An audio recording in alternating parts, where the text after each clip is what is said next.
Une seconde. Il m'a fallu une seconde. Je suis entrée dans son appartement. Il était en train de cuisiner, debout dans sa cuisine. Le long du mur, un livre de recettes. Il était en train de peser des pommes de terre déjà épluchées pour faire un gratin dauphinois. Peser des pommes de terre déjà épluchées. Une seconde. En une seconde, j'ai vu son essence, la beauté de son être. J'étais amoureuse. C'était il y a 20 ans. Moi, je passais chez lui à l'improviste, il pleuvait dehors, j'avais les cheveux trempés et j'ai commencé par joyeusement étaler le contenu de mon sac à main sur son canapé pour le faire sécher. Vous auriez vu le contenu de mon sac? Une seconde. En une seconde, lui aussi devenait raide dingue de moi. Je l'ai vu dans sa merveille, et je l'ai vu comme une merveille, jusqu'au jour où son appartement bien rangé, sa tendance à tout organiser, les semaines bien planifiées, commençait à vraiment me taper sur les nerfs. Moi, je viens d'une enfance très libre et joyeusement bordélique. Chez moi, par exemple, au moment de manger, on ouvrait le frigidaire, on prenait ce qu'il y avait dedans, au four, et ça régalait tout ce qui était là. Alors vous m'imaginez peser des pommes de terre déjà épluchées? Et il a tellement aimé cet homme-là. Il a tellement aimé, il y a 20 ans, mon côté last minute, ma tendance à l'improvisation, mes affaires partout dans l'appartement. La vie. Il m'a vue comme une merveille, et il m'a vue dans ma merveille. Jusqu'au jour où il a commencé à sentir que c'était vraiment n'importe quoi de vivre comme ça. Et progressivement, comme tous les couples du monde, nous sommes passés de l'amour fou à un quotidien plus difficile. Ça vous parle? 10 ans plus tard, 3 enfants, une maison, nos boulots, et beaucoup de douleurs ensemble. Des moments désespérants où chaque thème part en vrille. Quand on n'était pas ensemble, je sentais vraiment mon amour pour lui, je tenais à lui. Mais sitôt qu'on abordait un sujet, pas moyen de s'entendre. Je me sentais désespérée, j'étais terrifiée, je commençais à penser séparation. Un cauchemar. Ça vous parle? Ils se marièrent et furent heureux et eurent beaucoup d'enfants, intox. Tous ces trucs de prince charmant, intox, sont juste des mythes pour nous empêcher de nous mettre au boulot. Parce que l'amour, c'est du travail. Pour nous, ça a commencé sous la forme d'un stage, un stage de couple imago. 3 journées qui ont tout changé. Ils nous ont fait faire des trucs incroyables. Nous poser, ralentir, respirer, dialoguer, comprendre.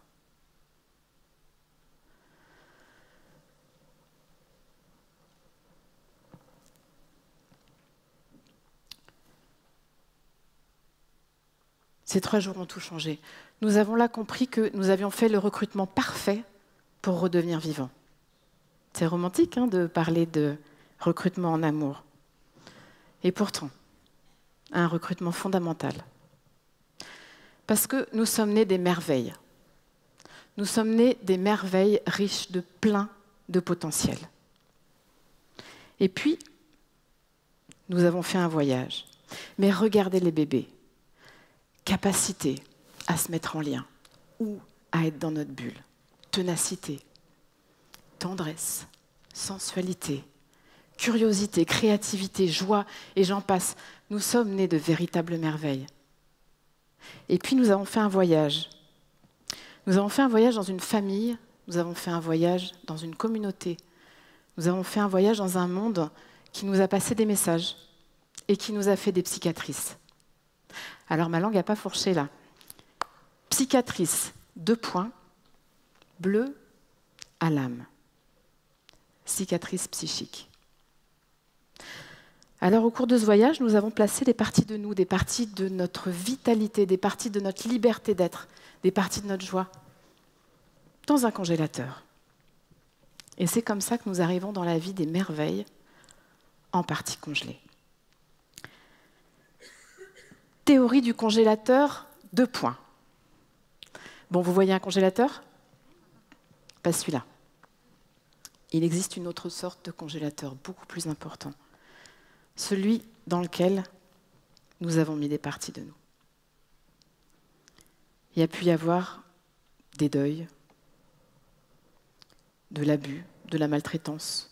Mais simplement grandir au contact des miens va me faire décider de congeler des parties de moi. Exemple, j'ai 4 ans. J'ai 4 ans et je suis dans la boîte à couture de mamie. Et j'explore. Les bobines, les ciseaux, j'ai 4 ans, c'est magique.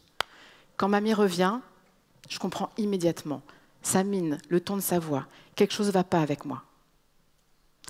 Et j'ai 4 ans, alors je décide que ma curiosité, je vais la mettre dans mon petit congélateur. Parce qu'enfant, je vais toujours décider de mettre des parties de moi, de me séparer de parties de moi, plutôt que de risquer de perdre le lien avec l'autre.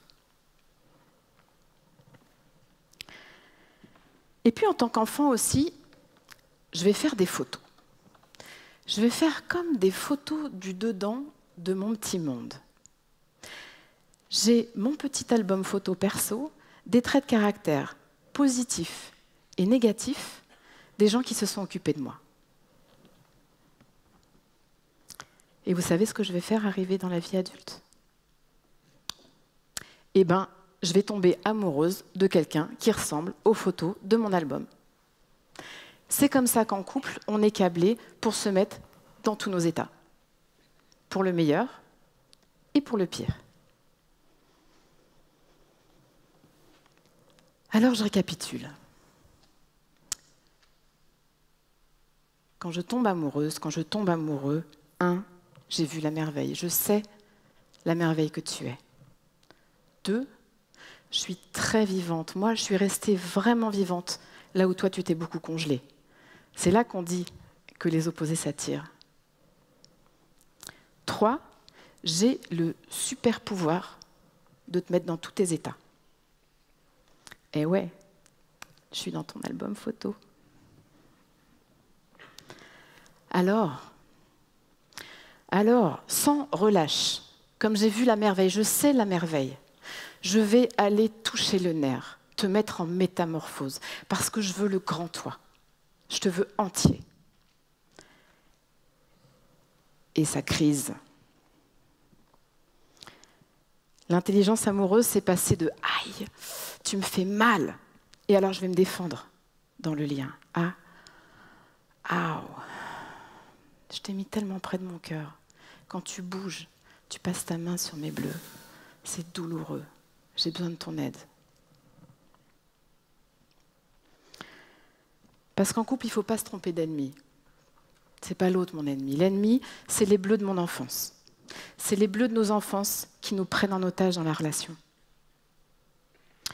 Et tout ce qui est de l'ordre de la critique, du blâme, des mouvements d'humeur, de la colère, tout ça, c'est juste les détours de notre cœur pour parler de besoins profonds. Et on doit apprendre à les dire autrement. Parce qu'en couple, nous avons une mission. Et la mission du couple, c'est nous rendre à notre merveille, redevenir entier, vivant, décongelé. Et ça pique.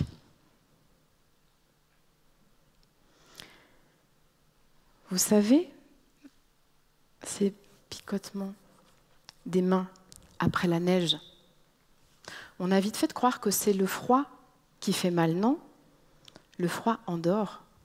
C'est le sang qui ramène de la vie qui nous brûle.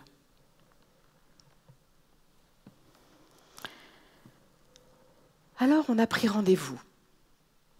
J'ai un scoop pour vous. Entre amoureux, même si on vit ensemble 24 heures sur 24, on doit prendre des rendez-vous dans l'agenda, avec un ordre du jour, un process, comme au bureau.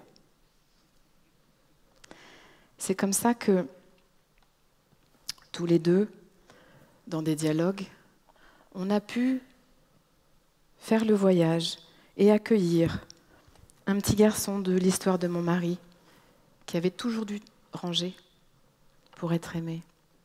Et qu'on a pu accueillir et donner de l'amour ensemble à une petite fille de mon voyage de l'enfance qui avait pas mal manqué de repères.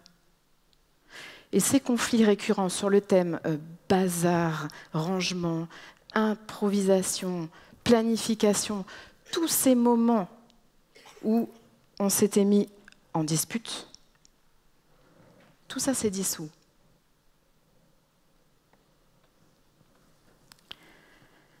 J'ai un deuxième scoop pour vous. Le conflit, ce n'est pas un problème. C'est le cœur du réacteur. C'est précisément le rendez-vous à deux pour transformer le plomb en or. Et sans outils, sans conscience, on transforme le plomb en bouillie. Parce que nos conflits sont des cadeaux. Le conflit, c'est la croissance qui toque à la porte. Mais nous emballons ces cadeaux avec un papier tellement repoussant que personne ne veut les ouvrir. Qui veut de la colère, du rejet, de la violence, de la mauvaise humeur, de la critique, de la victimisation? Personne. Personne. Alors, cet homme et moi, à chaque conflit qui s'invite, nous nous asseyons, nous respirons, nous nous connectons et nous faisons ce voyage pour éclairer l'enfance dans la sécurité, dans la connexion. Ouvrir à deux ces congélateurs qui nous empêchent de nous aimer totalement.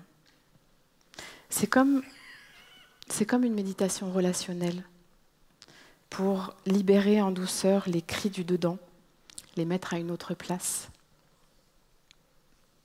Le couple est un voyage initiatique.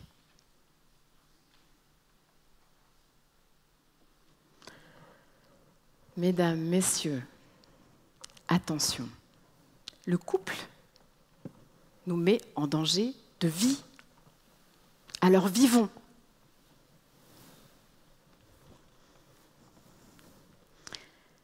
Et je ne résiste pas à vous présenter mon laboratoire de vie.